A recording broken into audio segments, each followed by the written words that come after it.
Fala galera, começando aqui o dia de entrevistas na Combicast. Sejam bem-vindos e dessa vez eu tô com um convidado especialíssimo, fera demais quando o assunto é capacete, sócio Alan Mosca. Sócio, beleza. E aí, Alan? Como é que tá? Que prazer te receber de novo, só que dessa vez aqui na Combicast. Na Combicast. Pra quem não sabe, tem um episódio meu e do Alan.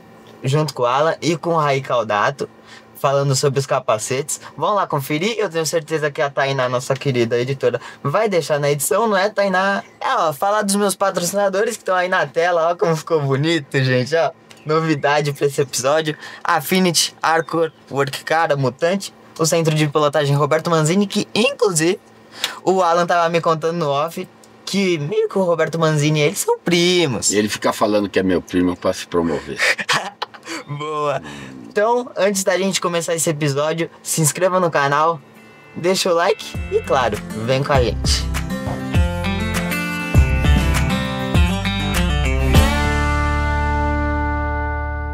Seu pai começou o legado aí com a Seed Special Paint e você continuou com tudo isso, continua até hoje. Como é pra você? Na verdade, assim, o meu pai começou nesse negócio, né? Depois que ele parou de correr, ele tinha um carro bacana, bonito, de visual, né? E daí o pessoal começou a pedir pra pintar o carro. Então foi com carro primeiro? Primeiro ele tinha uma oficina de funilaria e pintura. E ele e o sócio dele, que era o Rubão, fizeram um carro para correr na Divisão 3, lá na década de 70. Bastante tempo. Então eles correram até 73, por aí.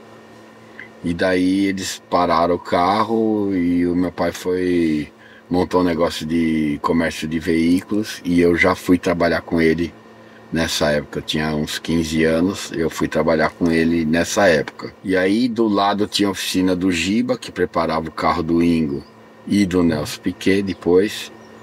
E daí o Ingo comprou uma Brasília para correr na Divisão 3. Daí a gente pintou a Brasília. E a gente não, meu pai, eu era vendedor de carro. E eu e meu avô cuidávamos da loja de carros e tinha um box que o meu pai começou a pintar essa Brasília aí, pintou, o carro ficou famosíssimo. Se procurar você vai achar o carro lindo. Qual era o carro? Uma Brasília. Era azul. Brasília amarela. Era a primeira Brasília famosa, antes da dos Mamonas, né? Número 17 e tal, e o Cid fez com o número na porta. Esse carro ficou hiper famoso, ganhava tudo. Tinha o Ingo lá também guiando, né? Que era já... O fera. E daí eu sempre, desde moleque, eu queria trabalhar. Não, eu adorava automobilismo.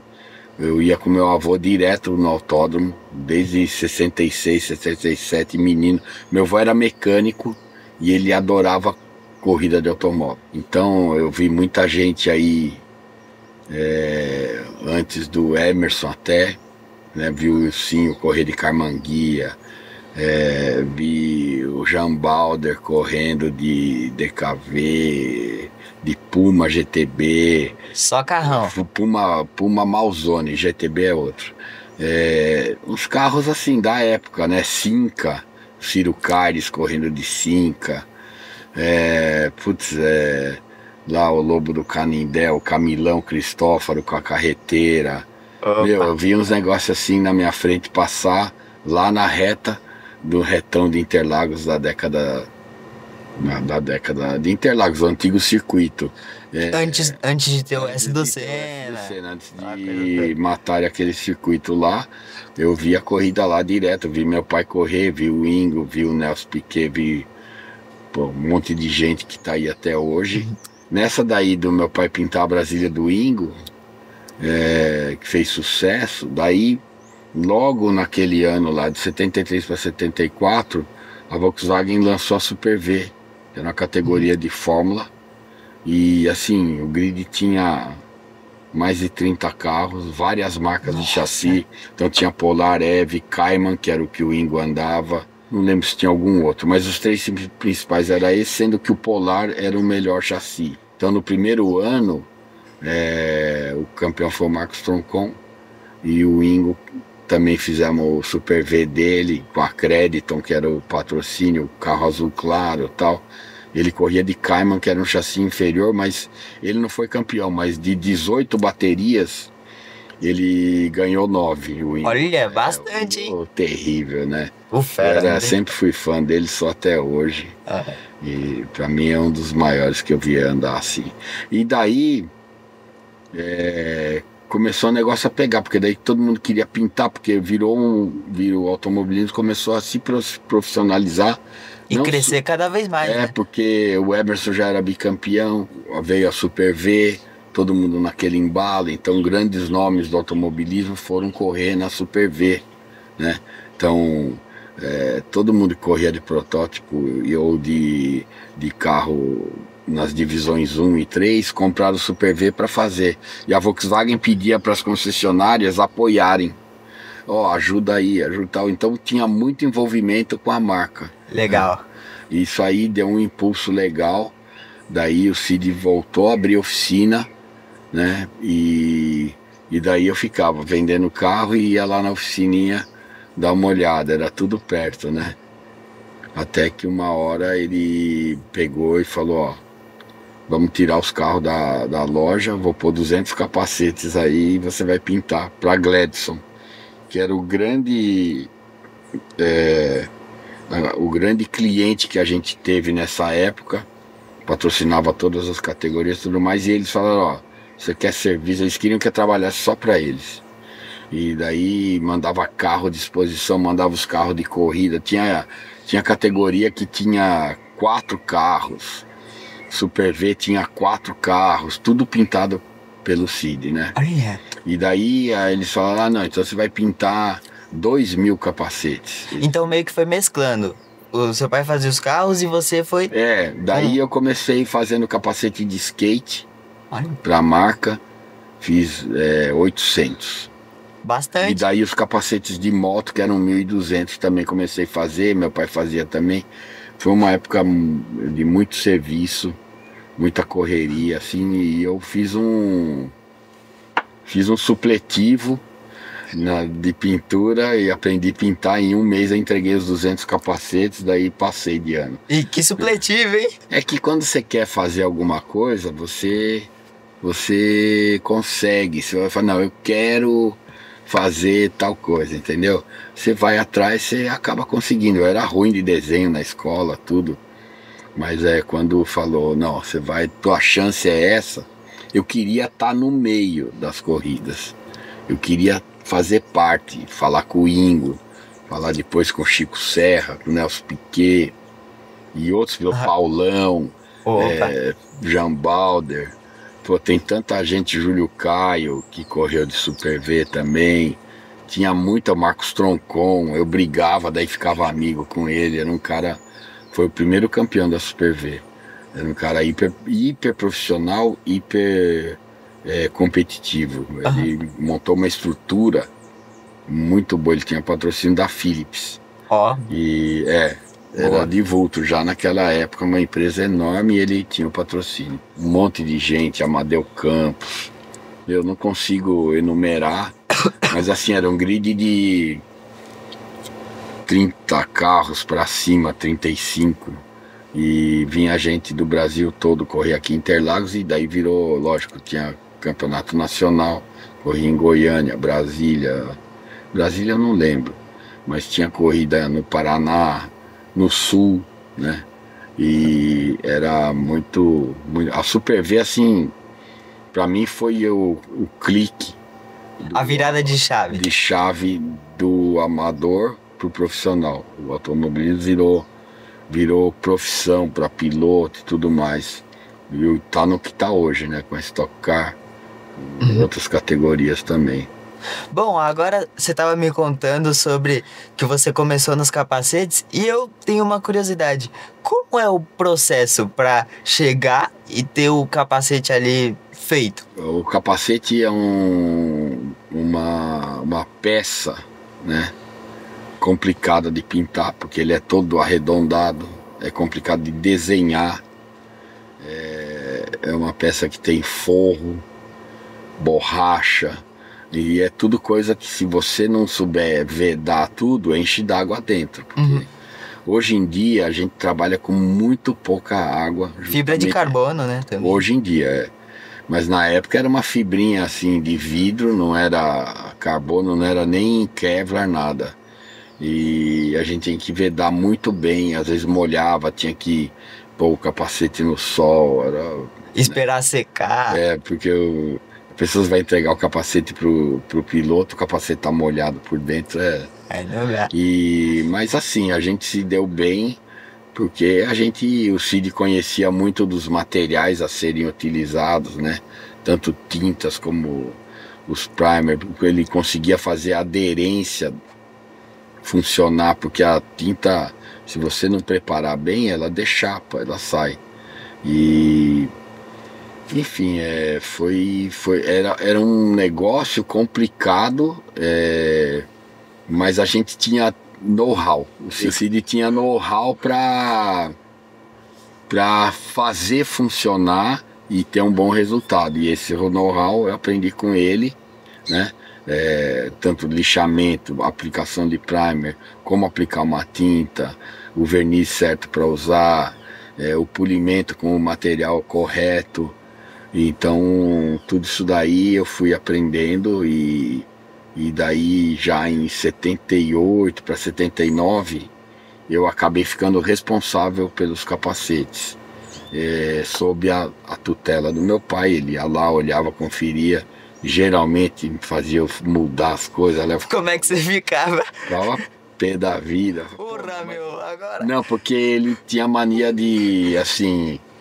eu já ouvi falar que o diabo tanto pintou o olho do filho que acabou furando, entendeu? Então ele tanto queria tal, aí ele pegava, agora, dá pra fazer um negocinho aqui. Eu ficava louco, porque filho de peixe, até hoje eu não gosto de arrumar, eu gosto de planejar e terminar e ficar do jeito que eu queria. Eu planejo antes. E o Cid, como ele era artista mesmo, de verdade, ele ia pirando na batatinha.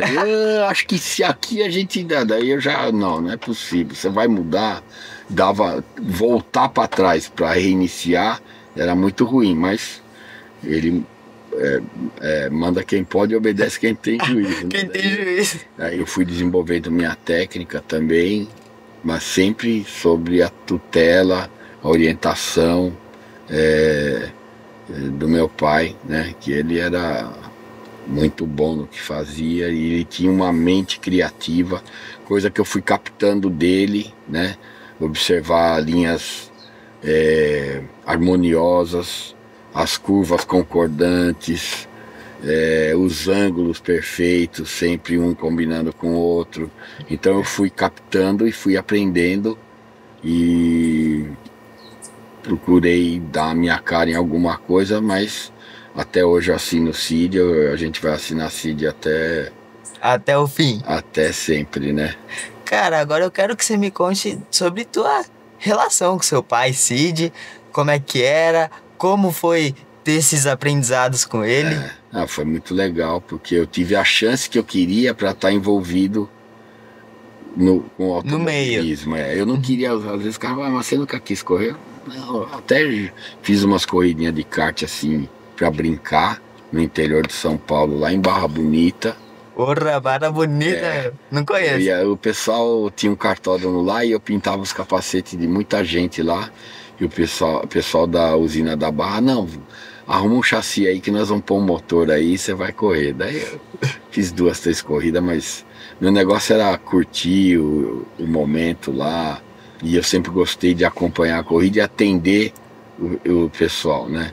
Então a minha relação com meu pai era assim, tinha dia que meu pai era um cara hiper divertido, mas para trabalhar com ele era difícil, porque ele tinha um gênio meio pesado. Perfeccionista. Não é perfeccionista, ele queria assinar o negócio, ele não queria, por exemplo, Não que eu fosse competir com ele, mas eu fazia, ó, esse aqui, o cara gostou, tal, ah, não, tá bom. Ah, mas aqui você pega aqui, faz assim, faz. Ele mudava alguma coisinha para dizer que a pincelada final foi dele. E eu entendia até, né? Hoje em dia, com a minha equipe que eu tenho lá, que é grande, eu dou autonomia para os funcionários também. Lógico, se eu vejo alguma coisa errada, e sempre acontece, eu chamo e peço para corrigir, mas eu tento fazer isso antes, não depois que está pronto, que é muito chato você terminar um serviço e ter que fazer essa correção. Então, os problemas que eu tive, problema assim, profissionalmente falando, com o Cid era esse, ele fazia mudar, e daí às vezes chegava assim, ah, eu quero mudar, então tá aqui, ó, faz você que eu tô saindo fora desse trampo. Não, mas faz você não, eu não vou fazer. Eu fiz até aqui, daqui pra frente você arruma. Daí ele ficava puto da vida, assim, mas esse cara também, esse também não tem jeito. Eu falei, você pensa o quê? Meu tempo também vale, né? Nessa época eu já era meio sócio dele. Eu comecei como funcionário e fui crescendo na empresa, né? E depois, quando ele já estava doente e tal, e aí eu passei a tocar tudo, né? Em alguns momentos eu quis mostrar para ele as coisas. Ele falou, não quero ver mais nada, eu quero só me cuidar, e você só vem falar comigo se você tiver problema, né? Se eu tivesse algum problema da ordem financeira ou de ordem técnica, algum problema, né, dentro da empresa, que eu deveria falar com ele. Então eu me senti assim, recompensado por tanto dilema dentro de uma empresa. É difícil você trabalhar com pai, com pessoas da família, né? É sempre um problema, porque envolve muita coisa, assim, além do profissional, tem o familiar, a hierarquia familiar e a hierarquia de trabalho. Então, e graças a Deus eu tinha uma relação com meu pai quase que de irmão. Que bom, que legal. Porque ele teve os filhos muito jovem, então ele com 21 anos ele já tinha 2 filhos, e aí eu cresci meio com meu avô ali do lado. Meu pai tinha a vida dele, ele curtia pra lá, curtia pra cá, mexia com música, com corrida, com oficina, e aí eu acabei, quando eu fui trabalhar com ele, a gente acabou virando mais amigo, né, do que pai e filho. Transcendeu. E aí foi assim, então tinha gente que ia na oficina, entrava lá e falava, o Cid tá aí? Tá. Onde ele tá? Tá lá no fundo. Eu não falava, meu pai tá lá no fundo. Eu já chamava ele de Cid, desde pequeno, não chamava papai. Por que você tinha? Não sei, porque ficou Cid, ficou na minha cabeça. Tanto que quando ele já estava bem doente, um dia ele falou, pô, você não vai me chamar de pai? Aí a partir daquele dia eu comecei a tratar ele de pai. Mas, não, e quando eu tinha que falar com ele, pô, você é meu pai, tal, não sei o que, Cid, você é meu pai, não sei o que. Então, mas e muita gente achava que o seu irmão tá aí. Chegava lá, os caras falavam, minha família, assim, na parte dele, aparentava ser mais jovem. Minha avó, mãe dele, ele, eu um pouco também. Porque muita gente, quando eu tinha 25, 26 anos, eu ia no cinema e me pedia um documento. Achava que eu era menor, né? Agora não precisa só para poder entrar. Mudou tanto, né? De lá pra cá. Daí, então tinha essa coisa, o pessoal chegava lá, o seu irmão tá aí, tá lá no fundo lá. Eu nem ficava, né? Tava tão focado. Muito tempo passou pro pessoal se tocar. Não, mas o Alan não é meu irmão, é meu filho. Daí os caras, como assim? É filho, não é possível. Então foi uma época muito legal, assim. E eu atender os caras que eu atendi, a chance com 18, 19 anos, atender o Emerson Fittipaldi, o Ayrton Igor, Senna. depois o Ayrton também, né? E ter essa chance foi muito legal.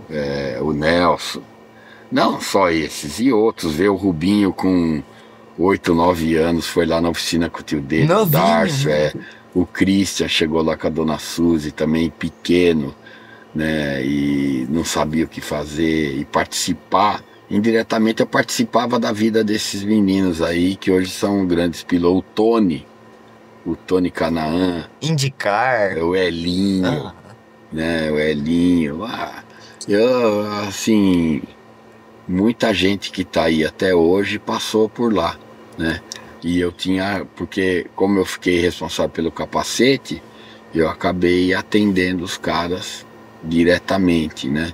Lógico, tinha o Cid e tal, eu chamava o Cid. Mas para mim foi uma realização. Eu sou muito realizado profissionalmente por ter feito. Eu fiz 2 faculdades, não fui buscar nem os diplomas até hoje, um dia tem que ir. Mas eu fiz o que eu queria. Eu trabalho com o que eu gosto, com o que eu quero.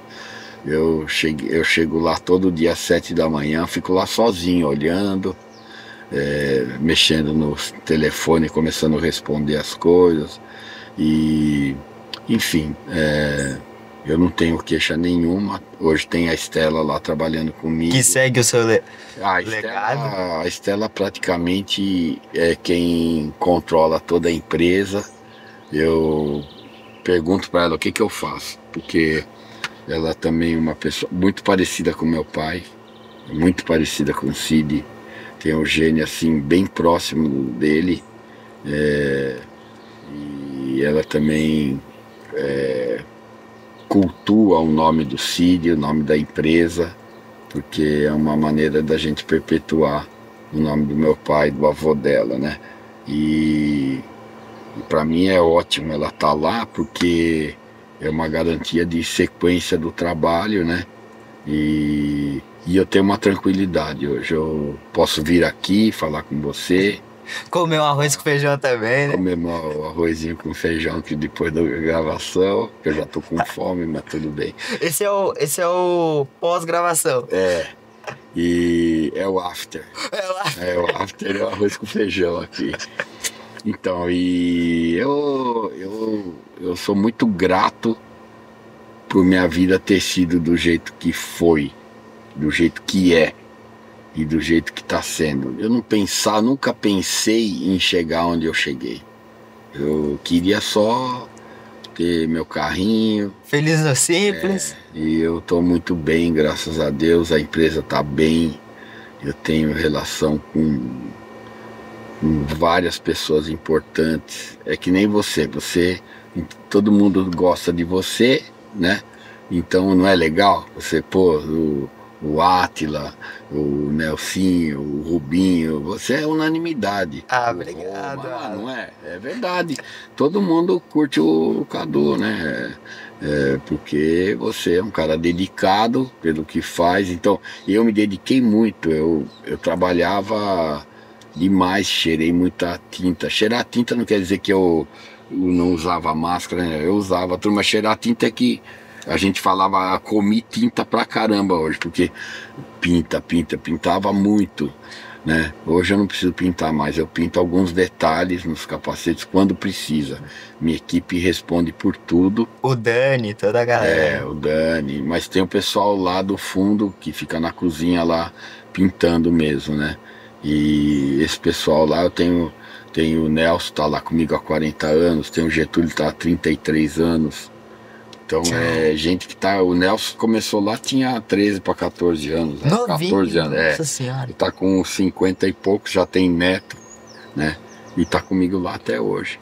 Né? Já tem 40 anos comigo praticamente. Bom, agora me conta dessa tua relação com os pilotos. Você falou anteriormente que só conviveu com os feras, Senna, Christian Fittipaldi. Como é pra você olhar pra trás e ver que pintou o capacete de caras espetaculares? Bom, primeira vez, quando eu conheci o Ayrton,